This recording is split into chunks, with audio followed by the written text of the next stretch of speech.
আসসালামু আলাইকুম। Introduction to factory automation guide video সিরিজে আপনাকে স্বাগতম। আজকে থেকে আমরা সর্বশেষ মডিউল অর্থাৎ মডিউল 17 স্টার্ট করব, যেখানে পিএলসির বেসিক বিষয়গুলো নিয়ে আলোচনা করা হয়েছে। পিএলসি বা প্রোগ্রামেবল লজিক কন্ট্রোলার ইন্ডাস্ট্রিতে খুবই ইউজফুল একটি ডিভাইস।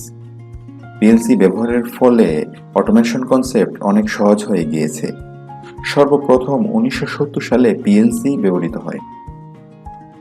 এখন মডিউল 17-এ কি কি টপিক থাকছে সেগুলো নিয়ে আলোচনা করব। শুরুতে আমরা এর ডেফিনেশন দিয়ে স্টার্ট করব। কিছু অ্যাপ্লিকেশন দেখব, কি কি পারপাসে পিএলসি ব্যবহার করা হয়, এবং এর কিছু অ্যাডভান্টেজ দেখব। পিএলসি ব্যবহারের ফলে কি কি সুবিধা পাওয়া যায়। তারপর পিএলসি কন্ট্রোল ডিভাইস দেখব, অর্থাৎ পিএলসি কিভাবে বিভিন্ন রকম ডিভাইসকে কন্ট্রোল করে। PLC analog signal, digital signal, pulse ট্রেনের মাধ্যমে বিভিন্ন ডিভাইস কন্ট্রোল করে। এই ডিভাইসগুলো কিভাবে কন্ট্রোল করতে হয় তা বিস্তারিতভাবে আলোচনা করার চেষ্টা করব।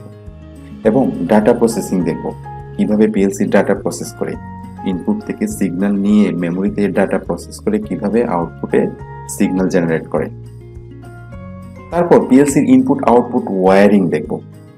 ইনপুট ডিভাইস এবং আউটপুট ডিভাইস আমরা পিএলসির ইনপুট আউটপুট মডিউলে কিভাবে ওয়্যারিং করব এবং সিঙ্ক এবং সোর্স আউটপুট বোঝানোর চেষ্টা করব।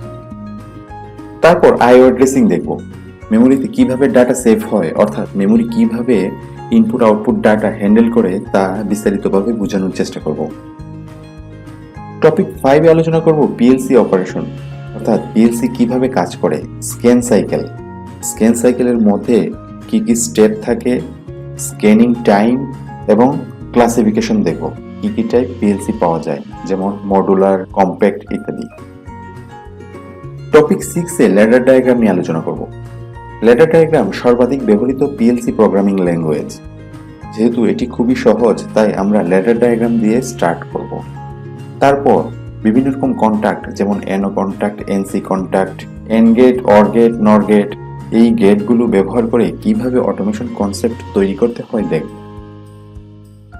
সর্বশেষ সেলফ হোল্ডিং সার্কিট দেখব, সেলফ হোল্ডিং সার্কিট কিভাবে কাজ করে, ইন্টারলক সার্কিট ইত্যাদি।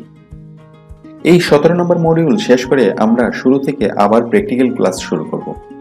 প্রত্যেকটি মডিউলের জন্য আলাদা আলাদা প্র্যাকটিক্যাল ক্লাস থাকবে। ওই প্র্যাকটিক্যাল ক্লাসগুলোতে বিভিন্ন ডিভাইস ব্যবহার করে কিভাবে অটোমেশন করতে হয় তা প্র্যাকটিক্যালি দেখানোর চেষ্টা করব।